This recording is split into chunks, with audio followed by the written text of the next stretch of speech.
उसके पास एक घर है, उसके पास एक घर था, उसके पास एक घर होगा, वह जा चुका है, वह जा चुका था, वह जा चुका होगा, मुझे बाहर जाना पड़ रहा है, मुझे बाहर जाना पड़ रहा था।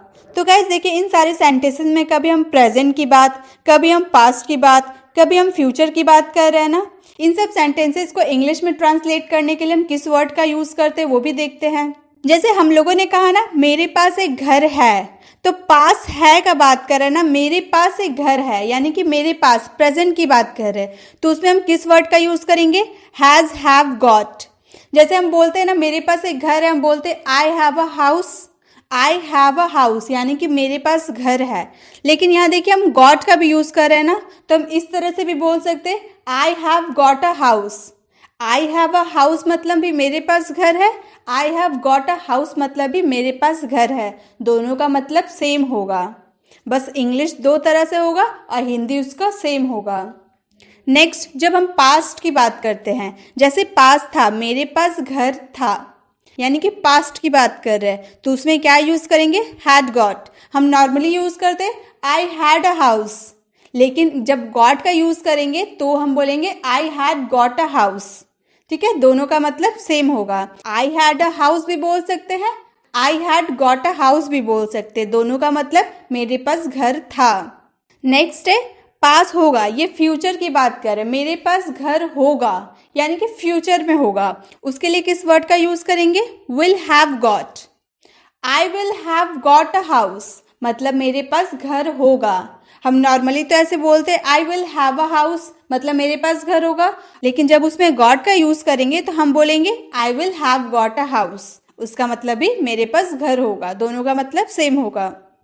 नेक्स्ट है चुका है, वह जा चुका है। हम बोलते हैं ना वह जा चुका है, तो हम क्या बोलते हैं?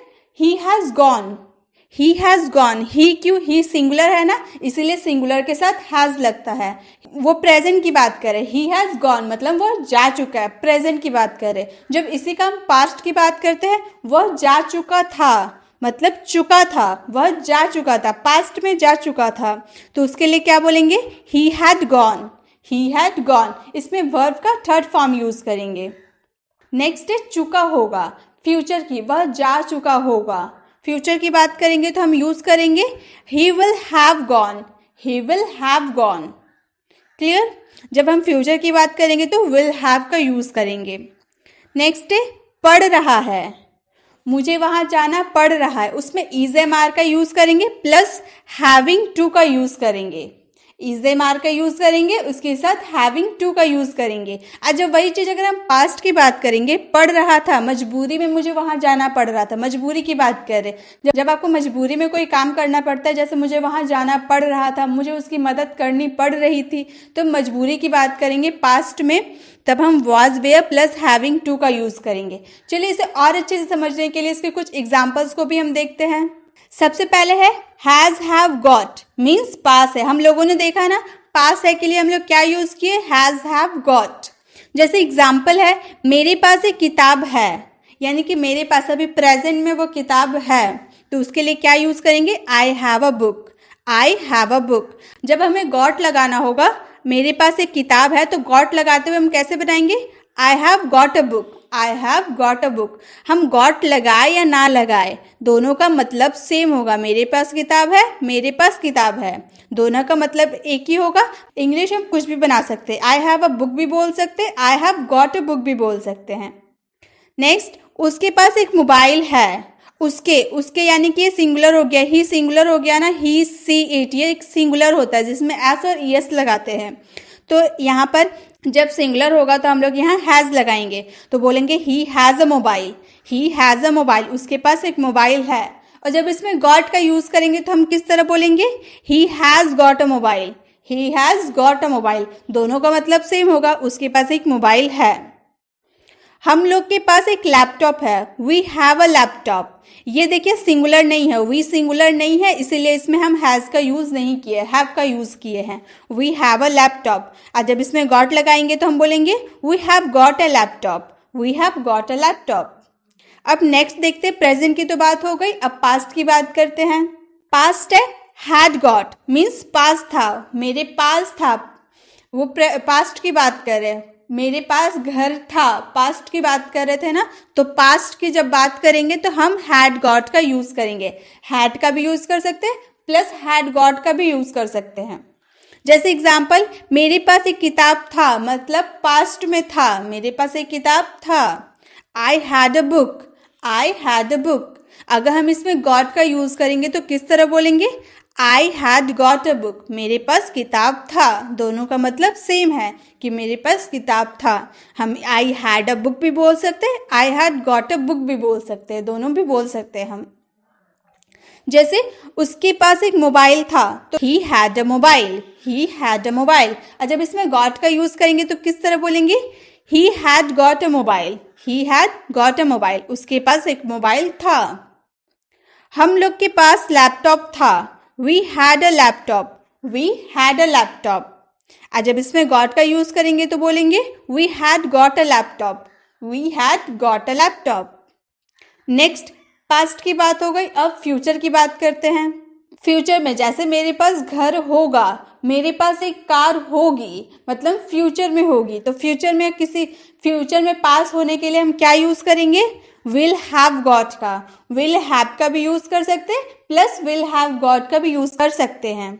एग्जाम्पल, मेरे पास एक कार होगा, आई will have a car, I will have a car. जब इसमें गॉट का यूज कर देंगे तो किस तरह बोलेंगे? I will have got a car, I will have got a car. उसके पास घर होगा, he will have a home, he will have a home.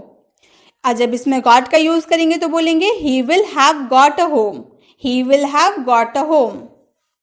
Next, हम लोग के पास लैपटॉप होगा, we will have laptop, we will have laptop. और गॉट का यूज करने पर सेंटेंस हो जाएगा we will have got laptop, we will have got laptop. जब प्रेजेंट, पास्ट और फ्यूचर में कुछ अपने पास होने की बात करते हैं ना, जब मेरे पास कार है, मेरे पास कार था, मेरे पास कार होगा, जब पास होने की बात करते हैं ना, प्रेजेंट में बात करें या पास्ट में बात करें या फ्यूचर में, तो उसे किस तरह से हम बनाएंगे वो आपने देख लिया। अब देखते हैं आगे क्या है। अब है हैज हैव, चुका है।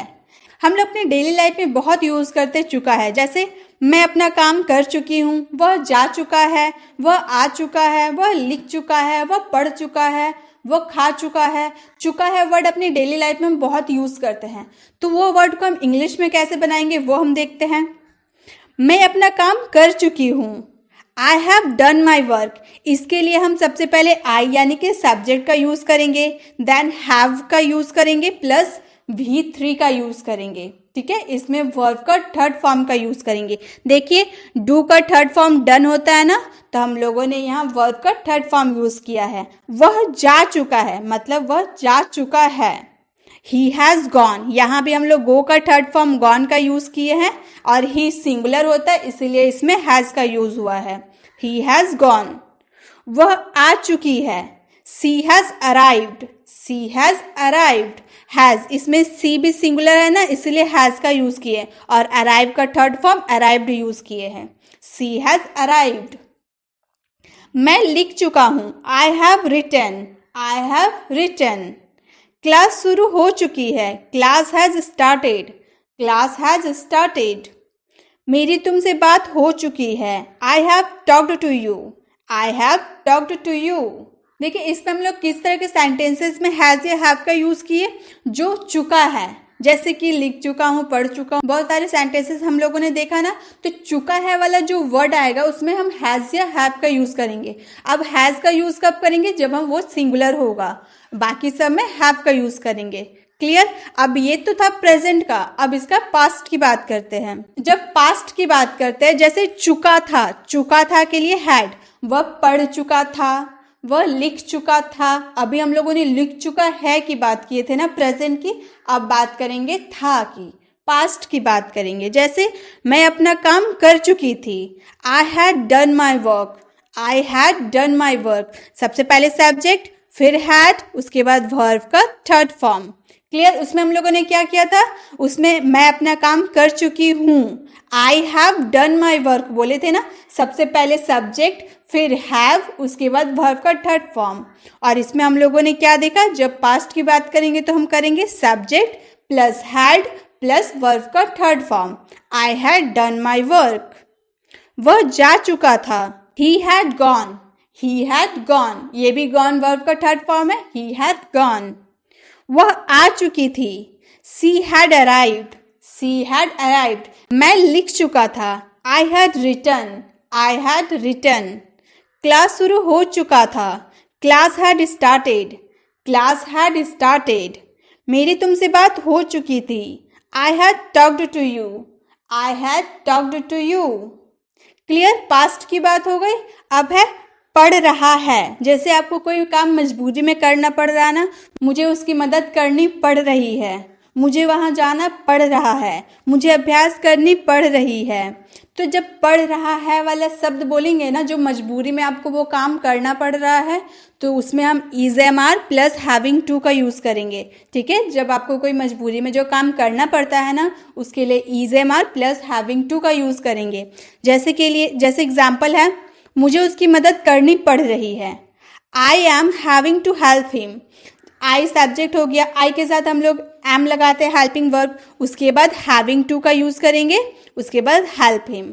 I am having to help him, मुझे उसकी मदद करनी पड़ रही है। नेक्स्ट, मुझे वहाँ जाना पड़ रहा है, I am having to go there, I am having to go there. हमें अभ्यास करनी पड़ रही है, we are having to practise, we are having to practise. और जब यही काम हम पास्ट की बात करते हैं ना, पढ़ रहा था, मुझे उसकी मदद करनी पड़ रही थी, मुझे वहाँ जाना पड़ रहा था, हमें अभ्यास करनी पड़ रही थी।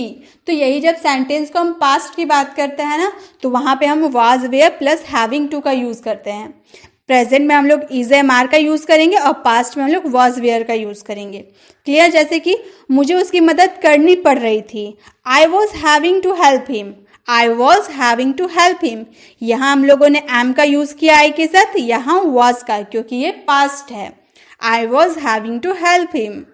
मुझे वहाँ जाना पड़ रहा था, I was having to go there, I was having to go there.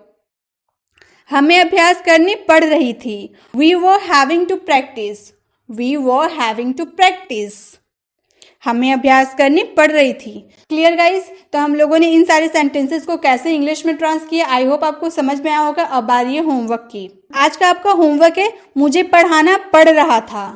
I hope आपने पूरा वीडियो देखा, आपको इस सेंटेंसेस को समझ में आ रहा होगा इसमें क्या यूज़ करना है। तो गाइस आप झट से इसका आंसर कमेंट बॉक्स में कीजिए। अगर वीडियो अच्छी लगी तो वीडियो को लाइक करें, अपने दोस्तों को शेयर करें, और अगर आप चैनल पर नए हैं तो चैनल को सब्सक्राइब करके बेल आइकन प्रेस करें, ताकि जब भी मैं इन्फॉर्मेटिव वीडियो अपलोड करूं आप तक पहुंच पाए। तो मिलते हैं नेक्स्ट वीडियो में, तब तक के लिए कीप लर्निंग।